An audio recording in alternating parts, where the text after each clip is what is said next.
Good morning बच्चों। स्वागत है आपका जागृति क्लासेस लर्निंग ऐप पर। 12वीं की कक्षा आज शुरू करते हैं। पिछली कक्षा में अपन ने कूलॉम का नियम, पिछली जितनी भी क्लासेस हैं उनमें अपन आवेश के बारे में पढ़ा, आवेश के गुणधर्म के बारे में पढ़ा, आवेश कितने प्रकार के होते हैं पढ़ा, आवेशन मतलब चार्जिंग कैसे होती है, किस प्रकार से होती है वो पढ़ा, कूलॉम का नियम पढ़ा, कूलॉम के नियम का सदिश रूप पढ़ा, उस पर कुछ न्यूमेरिकल्स देखे, विद्युत क्षेत्र के बारे में पढ़ा। इसी कड़ी को आगे बढ़ाते हुए आज हम पढ़ेंगे बहुत सारे आवेशों के कारण किसी बिंदु पर विद्युत क्षेत्र, साथ ही विद्युत क्षेत्र जो है विद्युत क्षेत्र रेखाओं के कारण होता है। तो आज हम पढ़ेंगे विद्युत क्षेत्र रेखाएं। तो बच्चों, विद्युत क्षेत्र अपन ने देखा कि एक काल्पनिक क्षेत्र होता है। कैसा होता है? काल्पनिक क्षेत्र होता है जो दिखता नहीं है। कल्पना करते हैं कि हाँ ऐसा होता है, तभी ऐसी चीज होती है। दो प्लस प्लस एक दूसरे को प्रतिकर्षित करते हैं, बीच में कुछ नहीं होता फिर भी प्रतिकर्षित करते, बल लगाते हैं, मतलब कोई अदृश्य शक्ति है। वो अदृश्य शक्ति ही क्या है? विद्युत क्षेत्र है।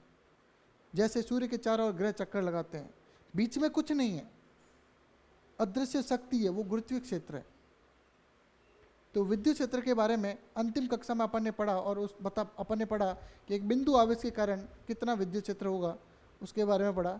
तो लास्ट जो अपन ने पढ़ा उसके बारे में एक वापस देखें तो ये विद्युत क्षेत्र का सूत्र जो है आप हमेशा ध्यान रखना, के क्यू बट्टा आर स्क्वायर सदिश रूप में आर कैप, या 1 के की जगह क्या लिखेंगे? 1/4 पाई एप्सिलॉन नॉट क्यू बट्टा आर स्क्वायर आर कैप, के क्यू बट्टा आर स्क्वायर और बाकी तो दिशा है, ये ध्यान रखो आप।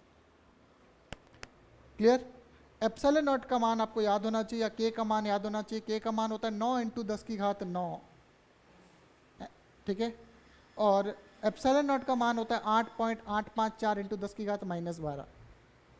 मात्रक आप यहाँ से सूत्र से निकाल सकते हो, याद करने की जरूरत नहीं है। साथ में अपन ने एप्सिलॉन नॉट की विमा भी पढ़ ली थी। अब विद्युत क्षेत्र जो है इसमें अपन देखेंगे बहुल आवेशों के कारण। क्या पढ़ेंगे? बहुल आवेशों के कारण विद्युत क्षेत्र, मतलब बहुत सारे आवेश हो, ठीक है, बहुत सारे आवेश हो तो विद्युत क्षेत्र क्या होगा? तो अपन बहुल आवेशों के कारण, आवेशों के निकाय के कारण, अपन अगला टॉपिक है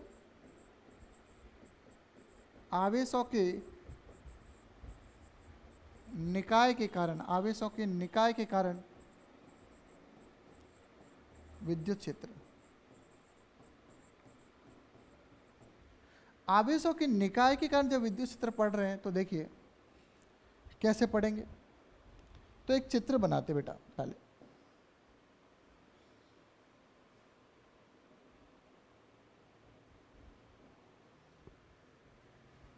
मैंने कहा ये बिंदु है P।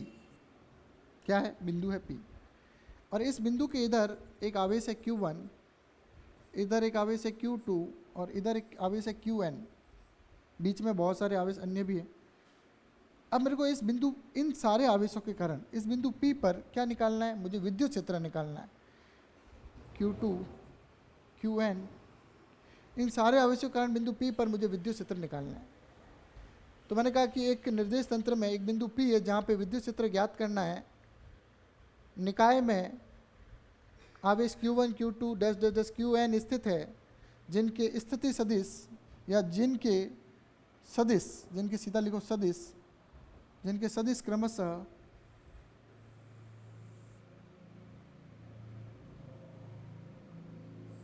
देखो बल ऐसे लगेगा प्रतिकर्षण का, मतलब इस बिंदु पर विद्युत क्षेत्र ऐसे होगा, प्लस आवेश है तो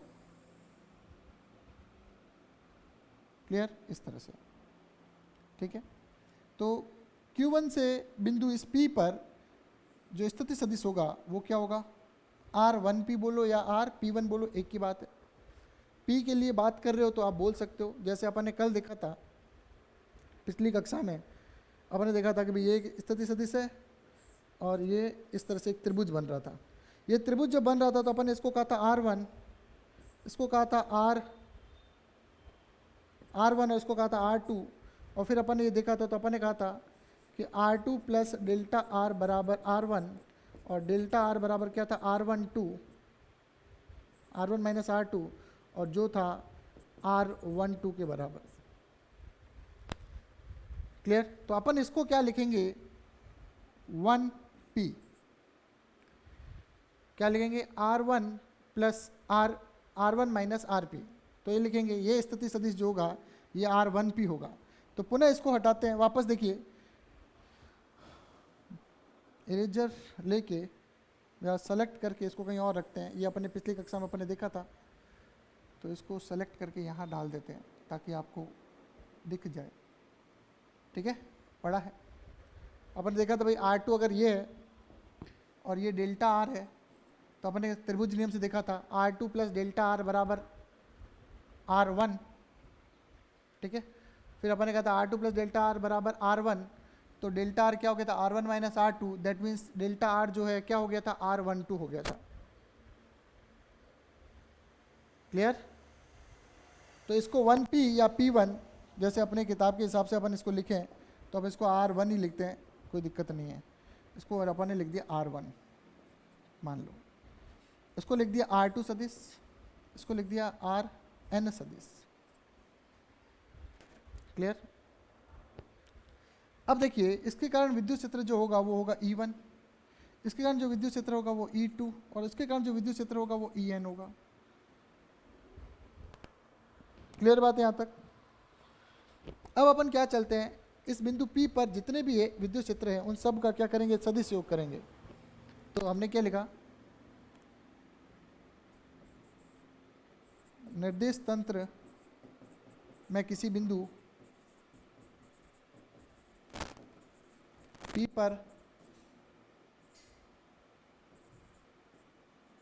आवेशों Q1, Q2, Qn के कारण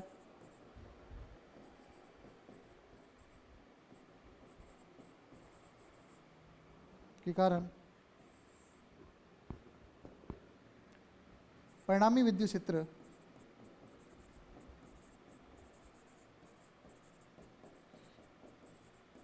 ज्ञात करना है। Q1, Q2, Qn की बिंदु P से दूरी क्रमशः R1, R2 dash dash dash Rn है, तथा विद्युत क्षेत्र क्रमशः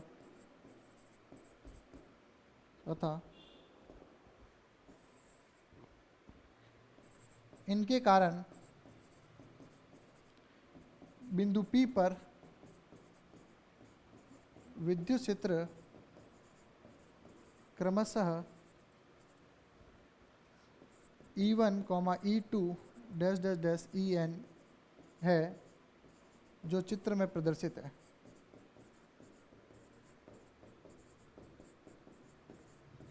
एक्सप्लेन करके चित्र के ऊपर डाल दिया करो। तो आपने कुछ भी लिखा, ये थ्योरी है, ये आपको हर एक चित्र के बाद लिखनी होती है, तो रटना नहीं है, चित्र याद रखो और चित्र के अनुसार आप बना दो, कोई दिक्कत वाली बात नहीं है। अतः बिंदु P पर परिणामी विद्युत क्षेत्र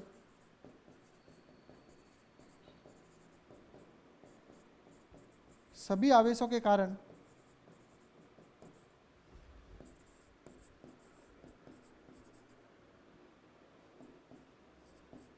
विद्युत क्षेत्रों का सदिश योग होगा।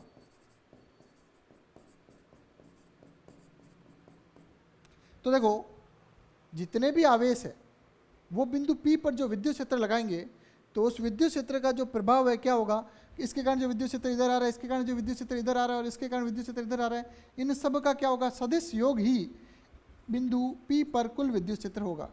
तो इसी को अब थोड़ा सा ऊपर कर देते हैं। तो अतः कुल विद्युत क्षेत्र E जो है वो क्या होगा, E1, E2 dash dash dash En। अब E1 का मान कितना होगा, आप देखो, तो E1 का मान होगा, K में लेना है तो 1 अपॉन, भले ऐसे ले लो 1, इसमें एप्सिलॉन में 1/4 पाई एप्सिलॉन नॉट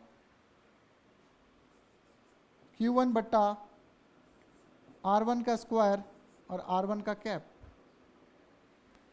इसी प्रकार E2 जो होगा वो होगा 1/4πε0 Q2 बट्टा R2 का स्क्वायर और R2 का कैप। इसी प्रकार En जो होगा वो होगा 1/4πε0 Qn बट्टा Rn का स्क्वायर Rn का कैप। इसी प्रकार लिख सकते हो बीच में।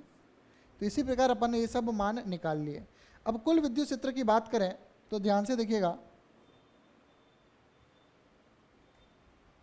कुल विद्युत क्षेत्र तो मैंने कहा समीकरण 2, 3 व 4 से मान कहाँ रखा भाई, 1 में रखने पर।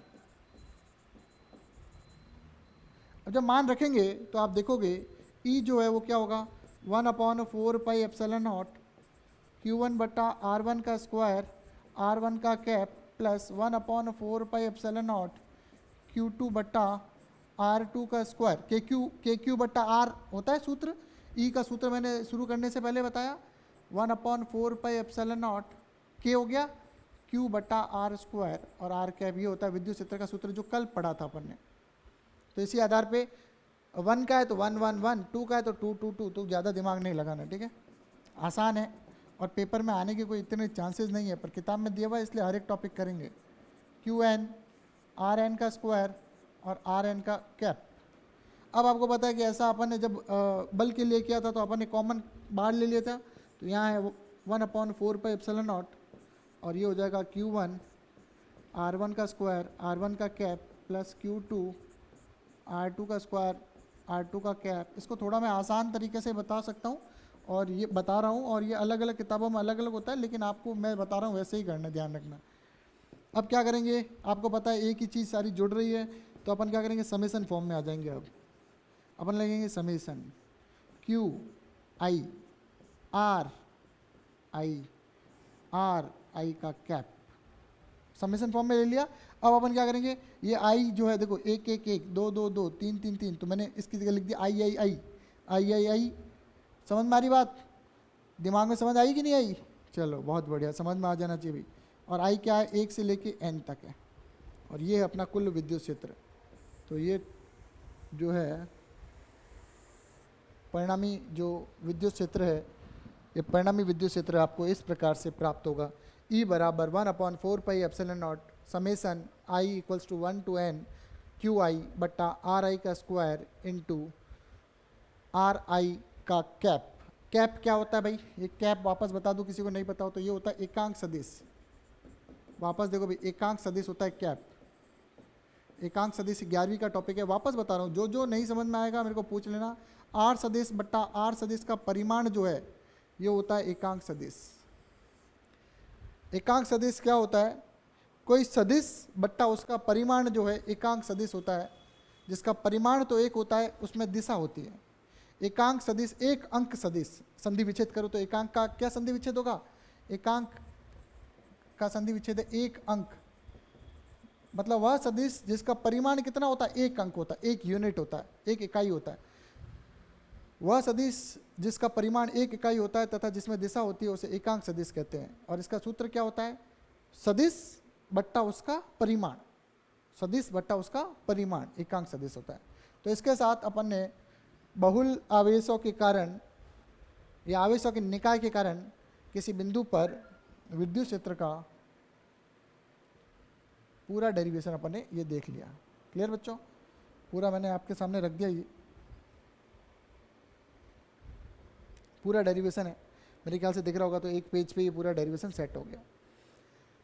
क्लियर, ध्यान से देखो, कोई इतना खास नहीं है, पर जल्दी से एक बार इसको देख लो, जल्दी से देखो।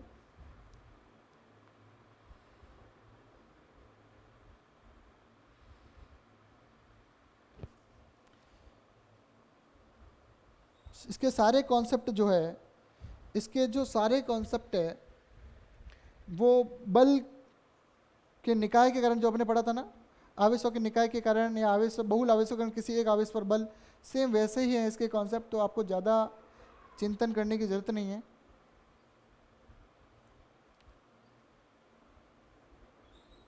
तो एक सवाल है भाई, अगला सवाल करेंगे इस पे एक। देखो मैंने आपको बताया था वर्ग का सवाल है एक क्वेश्चन।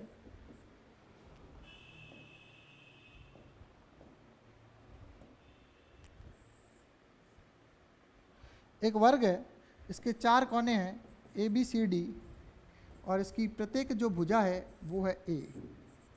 क्लियर? एक वर्ग है जिसके 4 कोने हैं ए बी सी डी, तथा इस वर्ग की भुजा है ए। इस क्वेश्चन में जो आवेश है वो क्रमशः प्रत्येक कोनों पर प्लस क्यू और इस पे माइनस क्यू और माइनस क्यू, ये चित्र मैंने बना के बता दिया आपको। दी गई व्यवस्था में, ये व्यवस्था है, नहीं दी है तो बनानी है, नहीं तो दी गई व्यवस्था में वर्ग के केंद्र पर कुल विद्युत क्षेत्र ज्ञात कीजिए।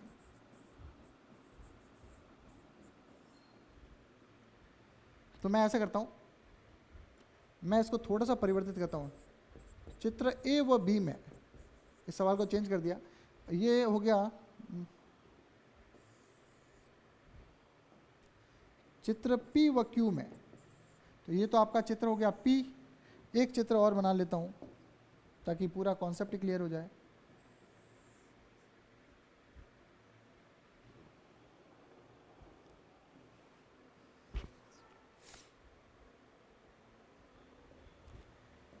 ए बी सी डी, भुजा वही है ए, और चारों कोनों पर आवेश जो है वो क्यू है, प्लस क्यू है। मतलब जब चिन्ह नहीं दिया हुआ तो क्यू मान लो, ठीक है, प्लस क्यू ही होगा जब क्यू है तो इसमें क्या है, केंद्र।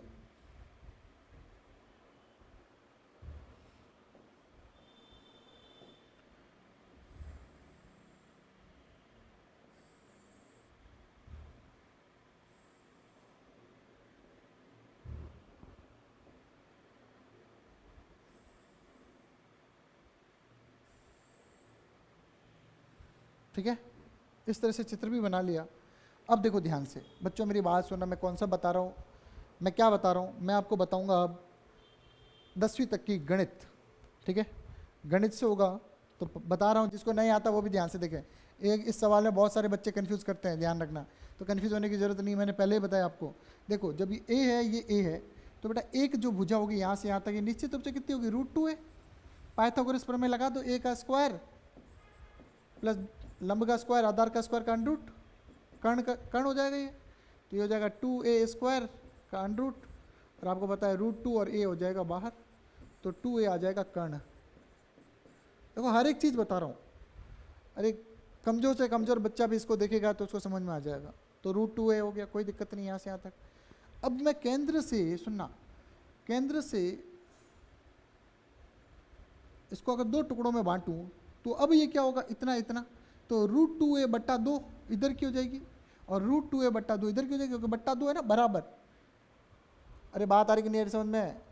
तो ये जो है आपको पता है कि बराबर कटते हैं वर्ग में, तो अगर मैं इस बिंदु को ये मानूं तो ये जितनी भुजा होगी उतनी ही होगी।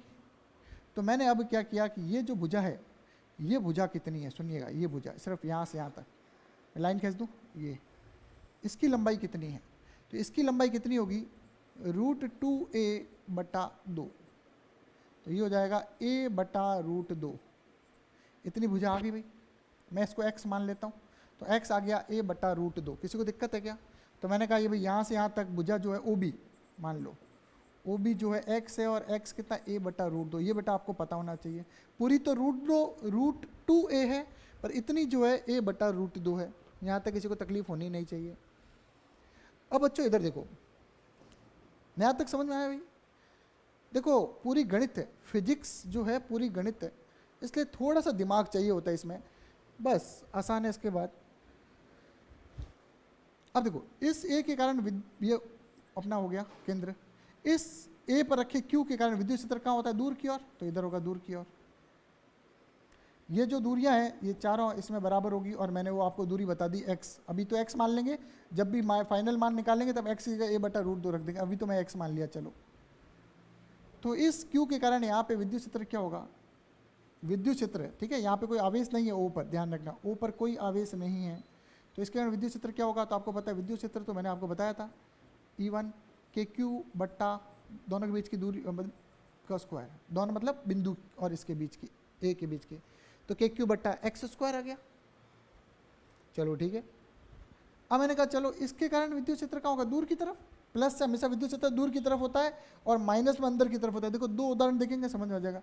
तो देखो इससे क्या होगा, फिर दूर की तरफ कितना होगा, E2 बराबर KQ बट्टा दोनों के बीच की दूरी x² है, x²। दिशा मैंने ले ली इसलिए परिमाण ले रहा हूँ।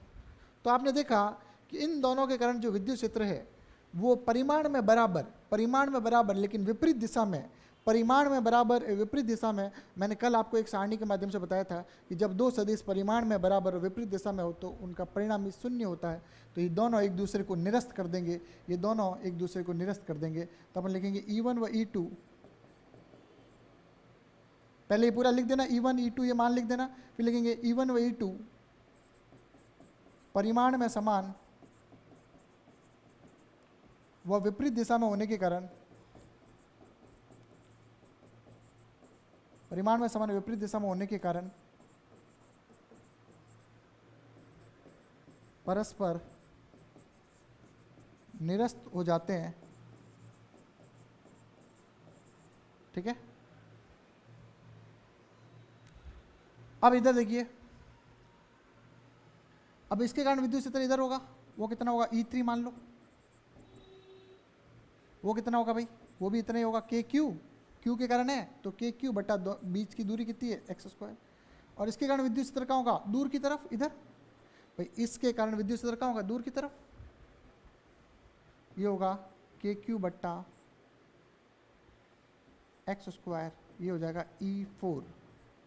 फिर अपन ने देखा, क्या देखा कि इसके कारण विद्युत क्षेत्र जितना है उतना इसके कारण भी है, लेकिन दिशाएं दोनों की क्या है, विपरीत है। तो अपन कहेंगे इसी प्रकार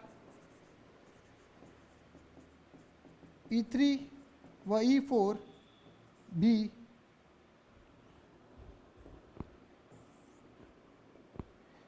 भी परस्पर निरस्त हो जाते हैं। अतः बिंदु O पर या केंद्र पर,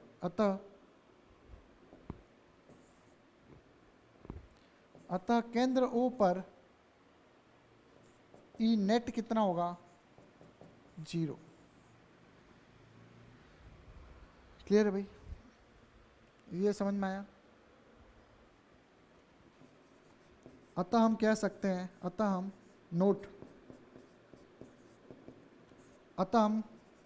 कह सकते हैं कि सममित आकृति के केंद्र पर विद्युत क्षेत्र जो है सदैव शून्य होता है, तथा जहाँ विद्युत क्षेत्र E बराबर 0 होता है वहाँ पर किसी आवेश पर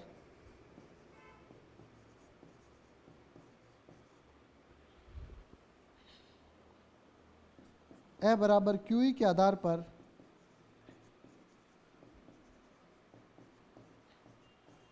बल भी शून्य होता है। मतलब अगर केंद्र पर कोई आवेश रखा होता, इस स्थिति में सममित आकृति है, सब में क्यू क्यू क्यू है, कैसे भी काटो सममितता आती।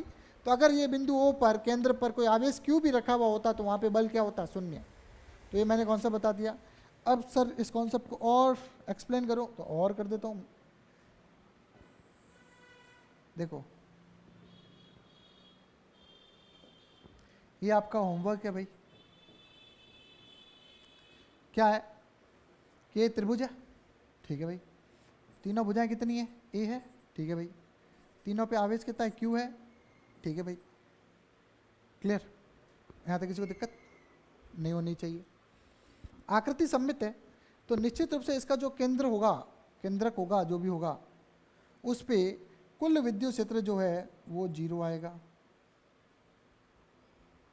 कुल विद्युत क्षेत्र कैसा आएगा? 0 आएगा। अब कैसे आएगा बताता हूँ।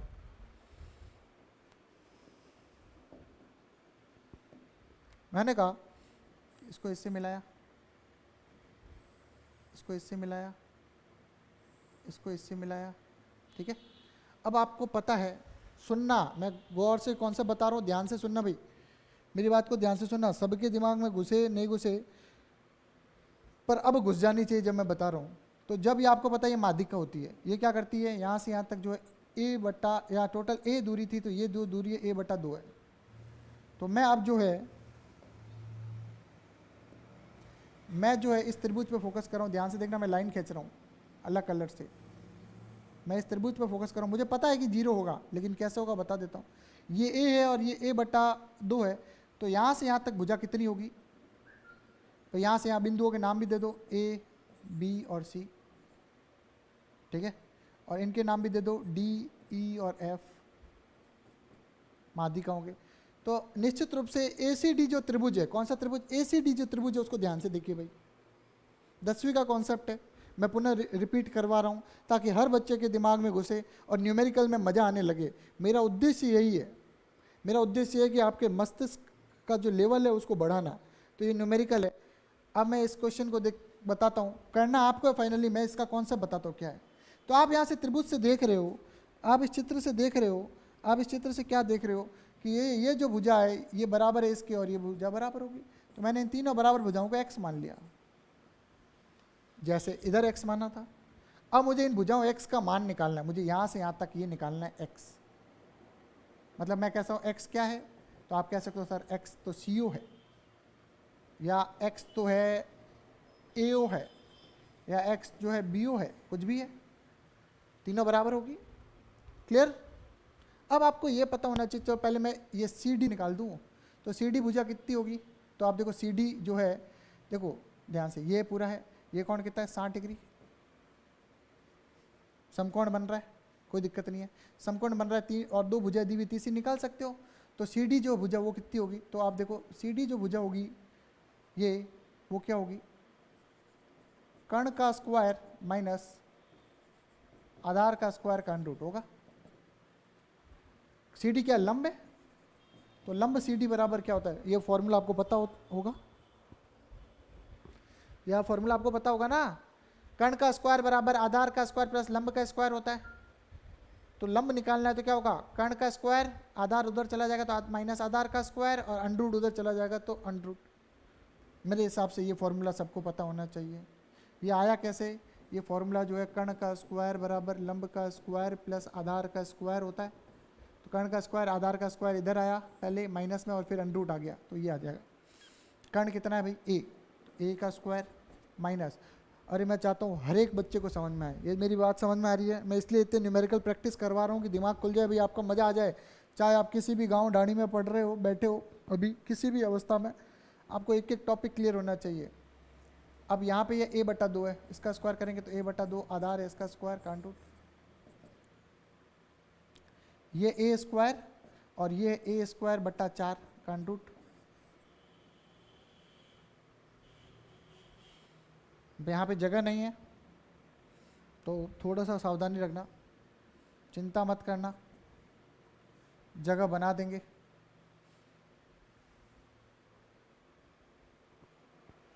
अभी जगह नहीं है ना, जगह बना देंगे, इधर रखो।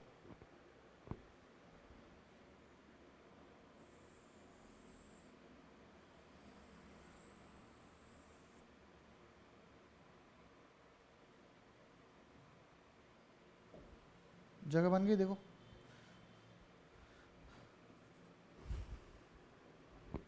अब आप यहाँ पे देखो,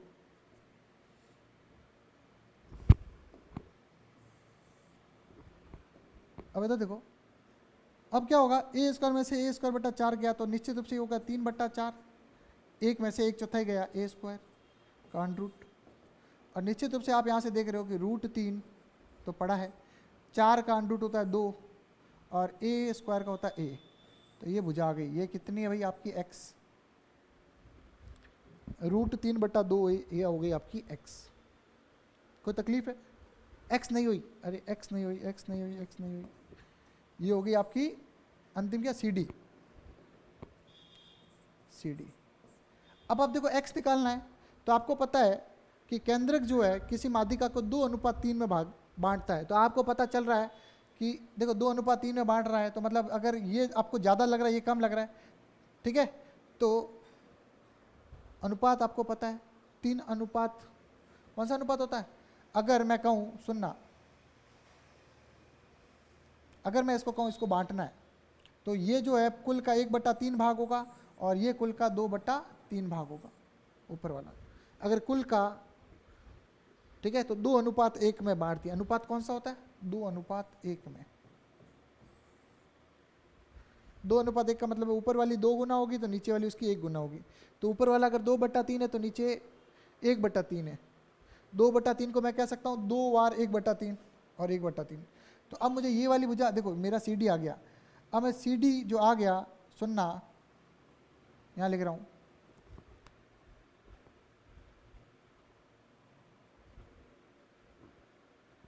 बेटा सी डी जो आ गया, अब मुझे एक्स निकालना है, तो एक्स क्या होगा? सी डी का 2/3। ध्यान से देखना भाई, सी डी कितना है? सी डी है √3/2 का ए। अरे बार बार वीडियो देखना, क्लास में मुझे पता है कि एक बार में समझ में नहीं आता है, क्योंकि सभी बच्चे, ऐसा नहीं है, 50% बच्चे समझ लेते हैं जिनके 10वीं के कॉन्सेप्ट क्लियर है, लेकिन जिनको 10वीं से डर लग रहा था गणित से और बायोलॉजी के बच्चे हैं, तो वो यहाँ पे ध्यान से देखो, सवाल आ जाना चाहिए, आपके दिमाग में सेट हो जाना चाहिए बच्चों। देखो जब आप सवाल करने लगोगे तो हमें एक अच्छी खुशी महसूस होती है कि यार चलो यार बच्चे सवाल तो कर पा रहे हैं, और ये सारे कंपटीशन में आएंगे। ये हो गया 2/3 एक्स। तो आप यहाँ से देखिए, 2 से 2 गया, √3 से √3 काटा तो बच्चा /3 में आया, तो ये भुजा आई a/√3। अब यहाँ पे जो x है वो a/√3 हो गया। x जो है यहाँ से यहाँ तक का, मैंने x बता दिया आपको। अब बच्चों इधर देखिए, जब मैंने x बता दिया आपको, तो अब बस अब जल्दी जल्दी करेंगे, अब समय अपने पास बचा नहीं है। अब देखिए ध्यान से इधर देखो, अब मैं इसको जल्दी से बता रहा हूँ। क्या बता रहा हूँ? मेरे को पता है कि भुजाएं बराबर है, x का मान मैंने निकालना बता दिया। अगर कोई और भी कंडीशन आए तो ये आपके काम आ जाएगा। अब मुझे पता है इसके कारण विद्युत क्षेत्र किधर होगा, इधर। उसको मैंने बोल दिया E1, काला मार्कर ले लेते हैं, E1। तो E1 का मान कितना है भाई बताओ? E1 का मान कितना है? E1 का मान हो जाएगा भाई KQ/x²। x का मान अपन निकाल चुके पहला।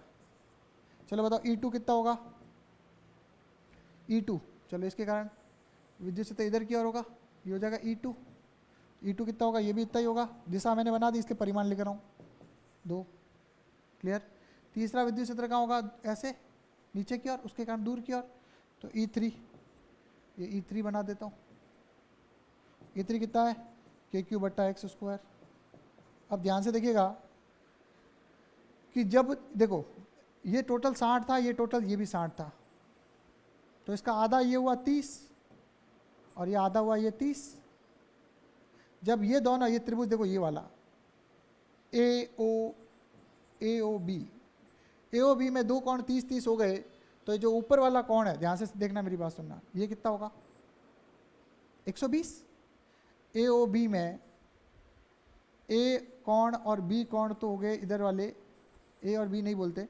AOB में ये देखो, ये वाला जो कोण है ये हो गया 30 और ये वाला कोण कितना हो गया 30, तो निश्चित रूप से ये कोण हो गया 120, और इसके सामने वाला जो कोण है ये भी कितना हो गया 120। वापस देखो, जूम करते हैं इसको,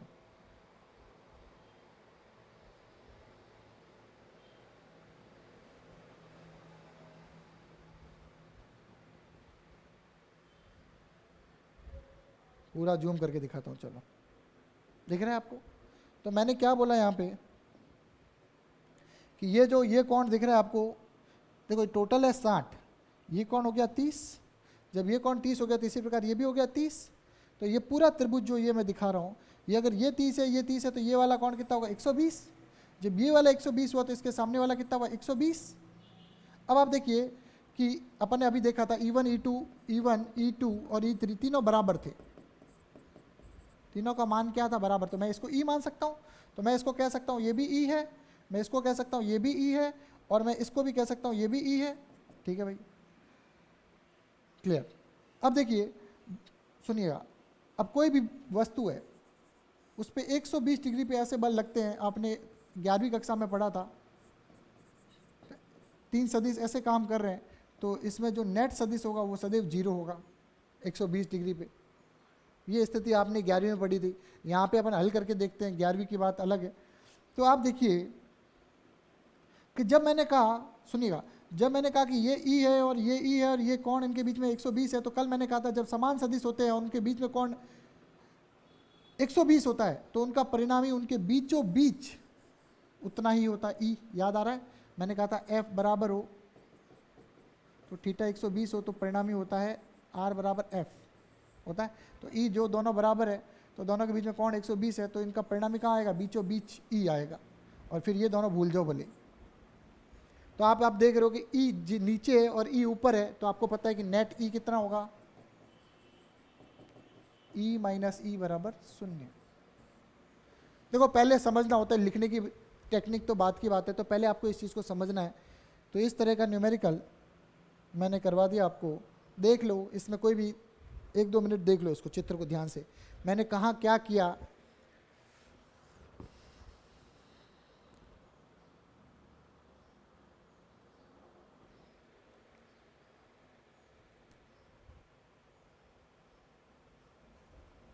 ध्यान से देखिए भाई, इसको इम्पोर्टेंट कॉन्सेप्ट है।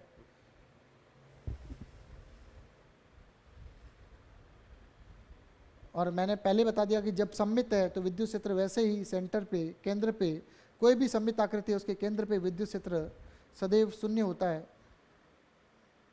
ये मैं आपको पहले ही बता चुका हूँ।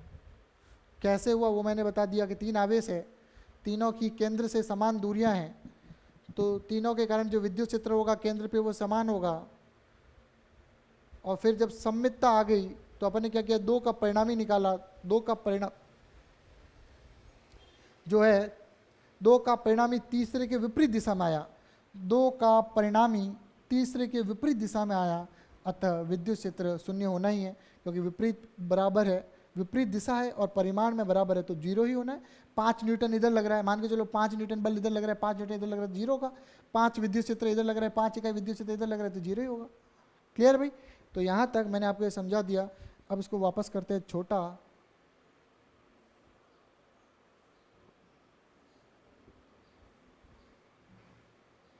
और इसको वापस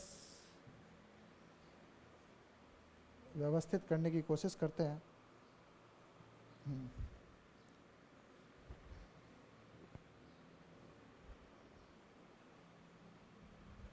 ठीक है, इतना छोटा भी नहीं रखते हैं, ठीक है चलो। तो ये मैंने आपको बता दिया। यहाँ तक किसी को तकलीफ हो तो एक बार पुनः देखना, और नहीं आए तो मुझे पुनः पूछ लेना। अब ये वाला क्वेश्चन आया, इस क्वेश्चन को हल करना है। तो चलो पहले इस क्वेश्चन का जो सवाल है इसको अपन रखते हैं ऊपर, और ये P है तो इसको बोल दिया मैंने Q, और P Q, और ये भी अगर मानो तो ये क्वेश्चन हो गया R। ठीक है, अब चलते हैं बच्चों हल करने की दिशा में। तो मैंने आपको ये बता दिया कि भाई कैसे किया। अब मैं इस चित्र को जूम करूंगा, ठीक है,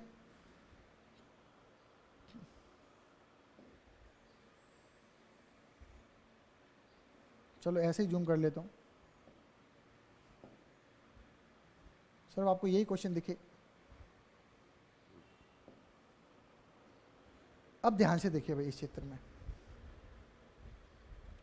इस चित्र में क्या हो रहा है बच्चों, चित्र को देखो बड़ा दिखा दिया मैंने, बिल्कुल क्लियर मैंने बता दिया आपको। तो मैंने आपको बता दिया कि केंद्र से ये जो दूरी है OB वो a/√2 होगी, ये मैंने बता दिया आपको। अब चलो विद्युत क्षेत्र का सवाल करने की दिशा में। तो ध्यान से देखिएगा, इसके कारण विद्युत क्षेत्र प्लस क्यू है, निश्चित रूप से दूर की ओर होगा। कितना होगा भाई? तो आप कह दो सर मान लो E1, मैंने कहा माना, के क्यू बट्टा, और ये दूरी x है, ये भी x है और ये भी x है, मान लिया, और x मैंने निकाल के रखा हुआ है, तो के क्यू बट्टा एक्स स्क्वायर। ठीक है भाई, चलो अब आप ये देखिए, सुनिए, इसके कारण तो उधर हो गया। अब इस माइनस क्यू के कारण जो विद्युत क्षेत्र होगा वो किधर होगा? तो माइनस के कारण विद्युत क्षेत्र हमेशा दूर की ओर नहीं होकर अंदर की ओर होता है। देखो, इस प्लस के कारण तो विद्युत क्षेत्र ऐसे होगा, प्लस के कारण विद्युत क्षेत्र ऐसे होगा, और माइनस के कारण विद्युत क्षेत्र अंदर की ओर होगा। अंदर की ओर मतलब अगर ये माइनस है तो अंदर की ओर होगा, और इधर माइनस है तो यहाँ अंदर की ओर होगा, क्योंकि माइनस के अंदर विद्युत क्षेत्र रेखाएं प्रवेश करती है। माइनस आवेश में विद्युत क्षेत्र रेखाएं बच्चों क्या करती है? प्रवेश करती है। तो देखो, माइनस का विद्युत क्षेत्र भी इधर ही होगा, उसको मैंने बोल दिया E2, मान लो ये कितना है? के क्यू बट्टा एक्स स्क्वायर, उतना ही आएगा। दोनों के बीच की दूरी देख लो, आवेश क्यू है। माइनस क्यू क्यों नहीं लिया? मैंने दिशा अपने हिसाब से ले ली। देखो, मैंने अभी बार बार कहा है, सदिश में दो चीज़ें होती है, सदिश में दो चीज़ें होती है, दिशा और परिमाण। क्या होता है? दिशा और परिमाण। जब आपने परिमाण अलग ले लिया और दिशा अलग ले ली, क्लियर? जब आपने दिशा चित्र में बना ली तो आपको सिर्फ परिमाण पे बात करनी है, ये ध्यान रखना, फिर प्लस माइनस का मतलब नहीं है। बात क्लियर? मैं ऐसे ही करता हूँ, दो अलग अलग भागों में, ताकि कन्फ्यूजन नहीं हो। तो मैंने क्या किया, E2 का मान तो मैंने निकाल लिया और दिशा मैंने अपने हिसाब से ले ली। ठीक है भाई, अब देखिए ध्यान से, तीसरा, इस प्लस क्यू के कारण विद्युत क्षेत्र जो है निश्चित रूप से बाहर की ओर होगा। ये मैंने कह दिया E3। ये कितना होगा? दिशा मैंने ले ली तो मैंने कहा के क्यू बट्टा एक्स स्क्वायर होगा। आपने कहा ठीक है सर, होगा, बिल्कुल होगा। अब ये माइनस क्यू के कारण जो विद्युत क्षेत्र है वो किधर होगा? तो आपने कहा कि सर ये जो विद्युत क्षेत्र है वो माइनस के कारण तो माइनस की तरफ होगा। ठीक है भाई, मैं तीर अलग अलग बनाया है, परिमाण में बराबर है, तीर भी बराबर होगा, लेकिन ओवरलैप हो जाएंगे तो आपको दिखेगा नहीं, इसलिए मैंने थोड़ा बड़ा बना दिया। ठीक है, तीर, ये ध्यान रखना। E4 कितना होगा? तो आपने कहा सर के क्यू बट्टा ई एक्स स्क्वायर। ठीक है भाई, तो माना कि अगर ये विद्युत क्षेत्र E है और ये भी विद्युत क्षेत्र E है और ये भी विद्युत क्षेत्र E है, चारों बराबर है परिमाण में, ये भी E है।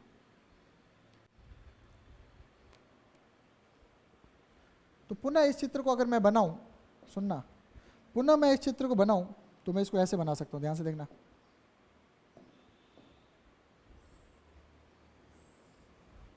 ये विद्युत क्षेत्र है, ये कितना है? 2E, और ये कितना है? 2E, और E का मान अपने को पता है। ऐसे बनेगा ये चित्र, और ये आपको पता है कितने पे समकोण पे समद्विभाजित करते हैं, सब 90 डिग्री है। तो ये कोण कितना होगा? 90 डिग्री। और जब दो सदिश 90 डिग्री के कोण पे होते हैं, मैंने कल आपको बताया था, जो दो समान सदिश 90 डिग्री के कोण पे होते हैं तो उनका परिणामी क्या होता है? √2f। क्या होता है? √2f। जब दो बल समान होते हैं और थीटा कितना होता है? 90 डिग्री, कल चार्ट बताया था, थीटा 90 डिग्री होता है, तो r बराबर होता है √2f। और यहाँ पे E है तो क्या हो जाएगा? ध्यान से सुनना मेरी बात को, इसको एक बार देख लेते हैं, और या फिर आप इसको हल ही करना शुरू कर दो। हल करोगे तो ज़्यादा सही है, तो अगर आपको याद है तो ठीक है, नहीं तो इस सूत्र से हल करो। a square plus b square plus 2ab cos theta का अंडर रूट r बराबर, ठीक है, a स्क्वायर मतलब 2e का स्क्वायर कितना हुआ? 2e का स्क्वायर, 2e का स्क्वायर हुआ 4e स्क्वायर प्लस दूसरा 2e है तो 4e square plus 2e cos 90। Cos 90 कितना होता है? कॉस 90 होता है 0, तो ये सारा का सारा हो गया 0। कॉस 90 होता है 0, इसलिए सारा का सारा हो गया 0। तो r कितना आया? r आया 8e स्क्वायर का अंडर रूट। और जब 8 आया तो निश्चित रूप से 8 का 2 बाहर आ गया। 8 के 3 टुकड़े किए ना, 2 इंटू 2 इंटू 2, तो 2 इंटू 2 का तो 2 बाहर आ गया, और ई स्क्वायर का ई बाहर आकर अंदर क्या बचा? √2। किसी को तकलीफ है क्या? बताओ। वापस देखो भाई, 8e स्क्वायर का 2e √2 कैसे आया? भाई ये भी बता देता हूँ, छोटी छोटी चीज़ें हैं, सबको आती होगी पर कुछ को नहीं आती। वो देखिए 2 इंटू 2 इंटू 2, और ई इंटू ई, ये हो गया। तो देखो जोड़ा है तो एक बाहर आ सकता है, ये जोड़ा है एक बाहर आ सकता है, तो जब 2 बाहर आ गया, ई बाहर आ गया, तो बच्चा क्या, और इसको 2√2e भी लिख सकते हैं, 2√2e भी लिख सकते हैं। अब ध्यान से देखिए, अब यहाँ पे मैं वापस आता हूँ ओरिजिनल पे,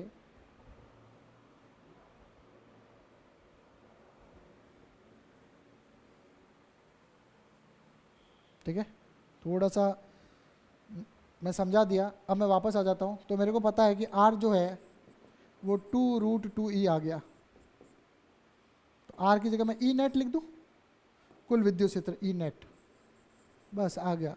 तो 2√2 और e का मान जो है अपने को पता है KQ/x² है, तो KQ/x², और अपने को ये भी पता है कि x का मान कितना है, तो मैंने पुनः लिखा KQ बटा,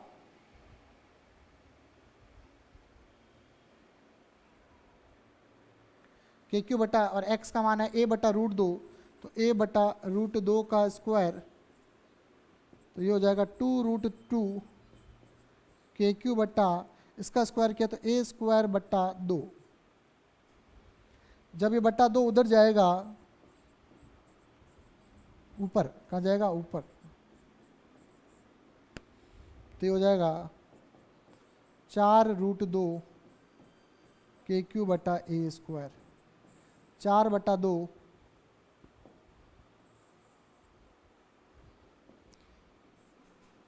बटा a², 4√2 आंसर आ जाएगा 4√2 KQ बटा a²। और दिशा कहाँ होगी, दिशा ये आंसर आ जाएगा भाई, दिशा कहाँ होगी, तो देखिए दिशा होगी, जब ये दोनों आ गए तो दिशा कहाँ होगी, बीचों बीच ऊपर की ओर, दिशा कहाँ होगी, बीचों बीच ऊपर की ओर, दिशा कहाँ होगी, बीचों बीच ऊपर की ओर, ये ध्यान रखना। तो अपन लिखेंगे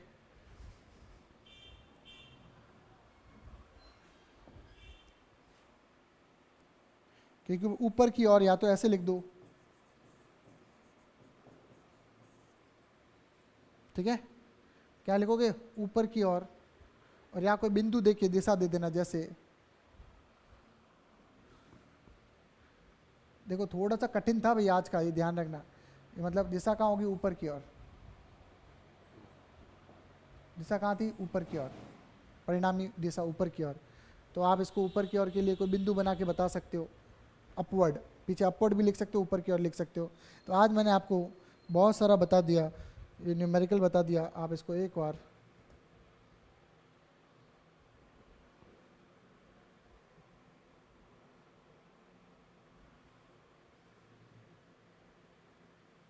पूरा का पूरा ये जो है ये पड़ा आपके सामने, एक बार आप इसको भली भांति देख ले हुए हैं। 3 न्यूमेरिकल किए आज अपन ने विद्युत क्षेत्र के आधार पे, 3 न्यूमेरिकल किए विद्युत क्षेत्र के आधार पे, ध्यान से समझिए भाई, पूरा दिमाग लगेगा इसमें।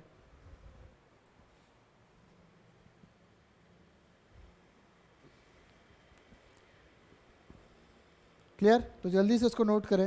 इसी के साथ बच्चों मेरा उद्देश्य है, देखो थ्योरी पढ़ाऊँ तो बिल्कुल आसान है, न्यूमेरिकल में आप देखो आज 3 न्यूमेरिकल की पूरी क्लास इसी में लगी, लेकिन न्यूमेरिकल करना बेहद ज़रूरी है। अगर आपको आपके कॉन्सेप्ट क्लियर करने हैं तो न्यूमेरिकल बहुत ज़रूरी है। इसी के साथ आज की क्लास यहीं समाप्त करते हैं। जो विद्युत क्षेत्र रेखाएँ, विद्युत क्षेत्र जो है वो विद्युत क्षेत्र रेखाओं के रूप में होता है। तो कल अपनी कक्षा में अपन पढ़ेंगे विद्युत क्षेत्र रेखाएँ, और विद्युत क्षेत्र रेखाओं के कुछ गुणधर्म होते हैं, कुछ प्रॉपर्टीज होती है जहाँ से अक्सर सवाल आते हैं, वो अपन अगली कक्षा में पढ़ेंगे। आज की क्लास यहीं समाप्त करते हैं। अगर आपको ये वीडियो पसंद आया है तो लाइक करें, शेयर करें, और फेसबुक, व्हाट्सएप और जितने भी ग्रुप है आपके मित्रों के, स्कूल के ग्रुप है, स्माइल प्रोजेक्ट में जो ग्रुप चल रहे हैं स्कूली, आप कहीं भी बच्चों को शेयर करें, ठीक है, और ज़्यादा से ज़्यादा लाभान्वित हो इन वीडियोज़ के माध्यम से। इसी के साथ धन्यवाद।